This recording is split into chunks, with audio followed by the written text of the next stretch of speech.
So, hello guys, andito ako ngayon sa San Antonio, Quezon. So ito papakita ko sa inyo property along Barangay Road. So makikita nyo yan, yan kontador na yan.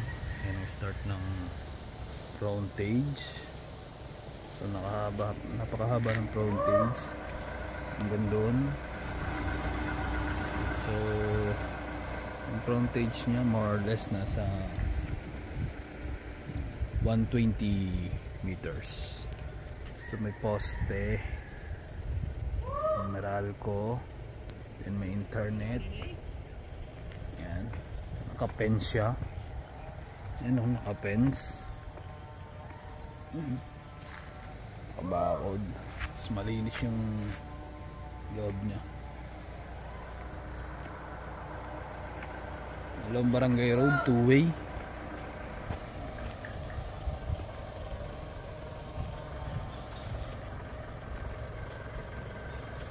So, saglit lang. Pasukin natin ang property.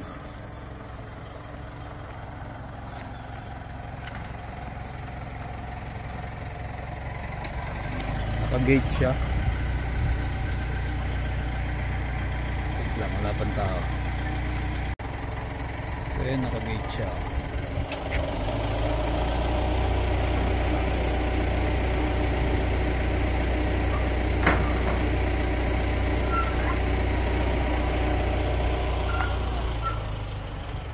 Tayo sa property ng mundo. Yan, may mga mangga yung property. Mangga, saging. Tapos dito may abandon na bahay. Tapos manggahan. Daming mangga, no? Mga ilang puno. Kuya! Kuya! Naka-fence, tapos dito may langga.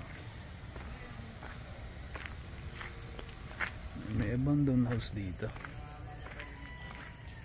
67. Puno ng mangga. Yan, may puno ng langka. 67 puno ng mangga. Malinis yung property niya, maganda. Ang sukat ay sa hektarya. May titulo, no? Yan, sa hektarya po. Title. Tapos may mga kalamansi yan, bagay no, dalan-dalan. Dalan-dalan. Yan. Pag nabili nyo to, pwede kayo mag-alaga ng mga ganyan, no? May mga kambing. Yan, no? Tapos may mga manukan. Buong ano niya, nakabakod, ano? Tapos ang linis. May linya ng kuryente, tubig, internet, napakalapit sa bayan. 3 to 5 minutes nasa bayan na kayo ng San Antonio. Then boundary siya ng Padre Garcia na boundary, no? Malapit sa Ecotourism Road. Wala na kayong hahanapin dito sa property to. Napakaganda, tsaka buong property niya naka-fence. Napakalapit pa sa bayan. Yan, ito yung bahay ng caretaker. Ang bahay ng caretaker yan. Yun yung mga mangga niya.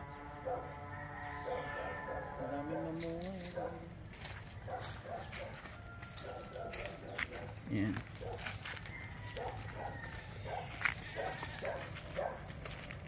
Tsaka yung buong property niya guys, napakalinis. So sa mga interested dyan guys, andyan yung number ko sa yung screen. WhatsApp, Viber. Diyan nyo ako kontakin if gusto nyong i-visit no ng personal itong mismong property. Yan.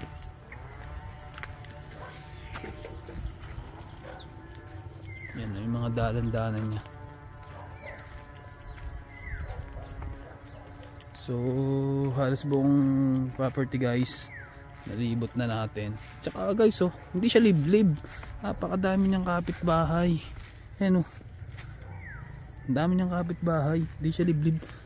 Kasi paano nga siya magiging liblib? Napakalapit sa bayan. 3 to 5 minutes nasa bayan na kayo ng San Antonio, Quezon. Ayan. Flat land. So sa mga interested dyan guys, andyan yung number ko sa inyong screen, tsaka yung price. San Antonio, Quezon, sa Hectaria, boundary ng Garcia, Padre Garcia, Batangas. So guys, hanggang dito na lang. Thank you.